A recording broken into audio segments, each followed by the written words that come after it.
were never to be heard from again.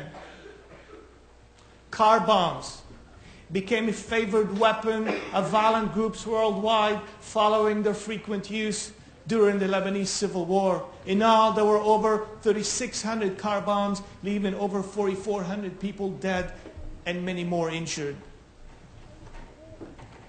Our enemies in the Civil War were the Maronite Christian militias, Catholic, secular militias, who shared a mutual hatred toward us.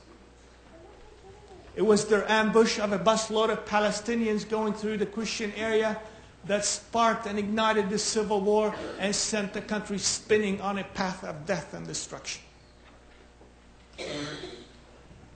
It was these same militias who went to the Lebanese mountains. They went into certain villages of my people and they slaughtered every man, woman, and child. And it was these militias, after the Israeli invasion of Lebanon, that were funded and armed and trained by the Israelis, who went into the Palestinian camps of Sabra and Shatila, and they slaughtered everyone in sight.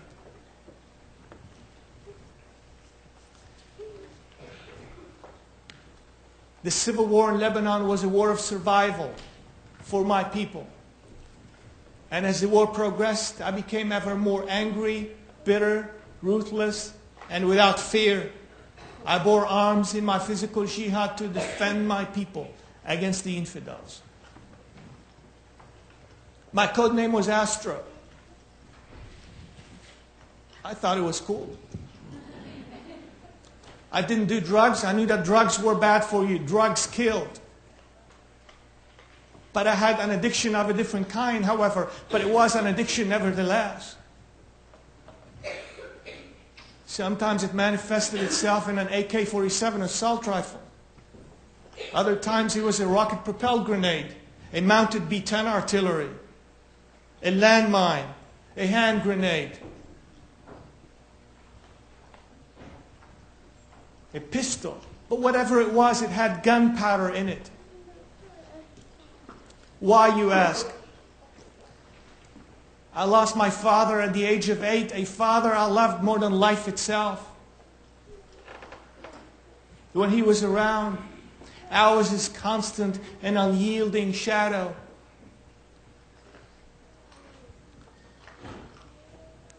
And when he passed, the pain was so great, it was as though my heart was ripped out of my chest, as though I had died 1,000 deaths, as though the darkness had penetrated my soul and left me chilled.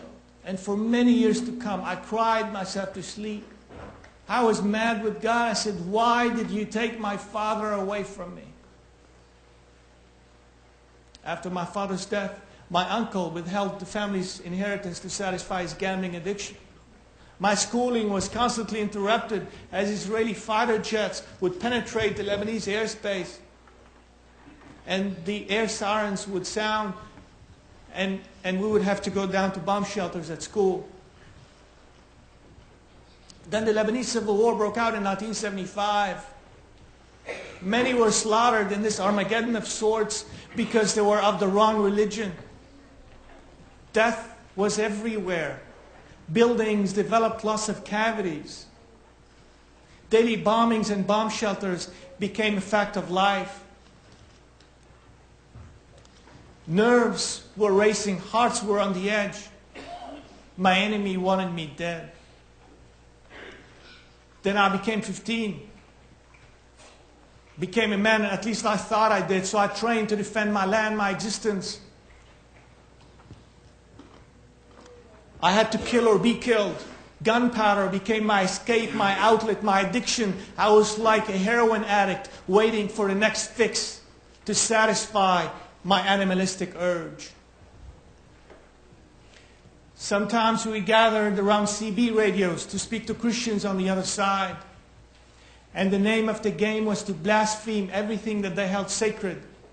And the names which often came to my lips during those vulgar exchanges were those of Jesus, Mary, and the priests. At that time I thought that I believed in God and that God sanctioned hatred. One day, while at Central Command, we got word that 2 armed enemy vehicles were fast approaching us. When we first saw them, we quickly took the drivers out. Then we concentrated our firepower on the machine gunners. A minute later, they were all down. But the bullets continued flying. The beast in us had taken over. Then I recalled 2 bodies burning right in front of me. I smelt their burning. I heard the crackling of their flesh, and I was satisfied. Those pigs didn't deserve to live. I said to myself. As I fought too many battles, I came too close to death on several occasions. One day, I was planting mines in a long field adjacent to the front when I saw a farmer boy approaching the mines from the other end of the field. In my haste, as I tried to warn him, I accidentally stepped on a mine I had just planted. My heart sunk to my feet as I realized that the millisecond I took my weight off that bomb, it was surely going to explode and blow me into oblivion. I spoke to God that day, and He must have heard me. I stepped away unharmed, and so did the boy.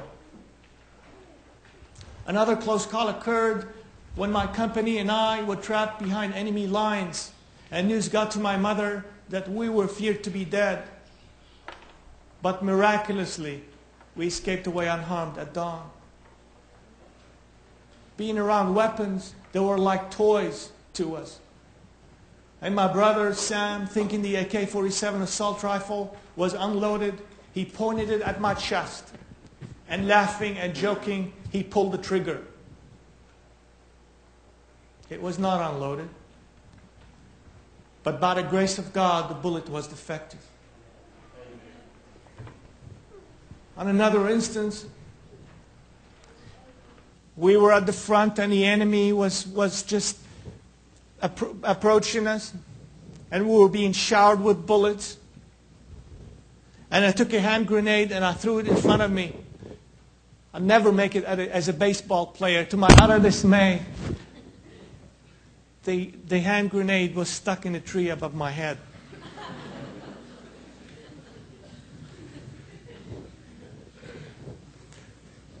As we were being showered with bullets, I had no place to go, so I ducked and I braced for the explosion. But the explosion never came. Many of my friends were not as fortunate as I was. In fact, I lost my 2 best friends in the war to snipers' bullets. As I grew up in the turmoil of the civil war in Lebanon, it became increasingly hard for my mother to control us. We were the products of our surroundings, filled with hatred. We were becoming desensitized to the violence and the loss of life. And I saw men, dead men, lying on the streets as dogs in pools of their own blood, no better than dogs.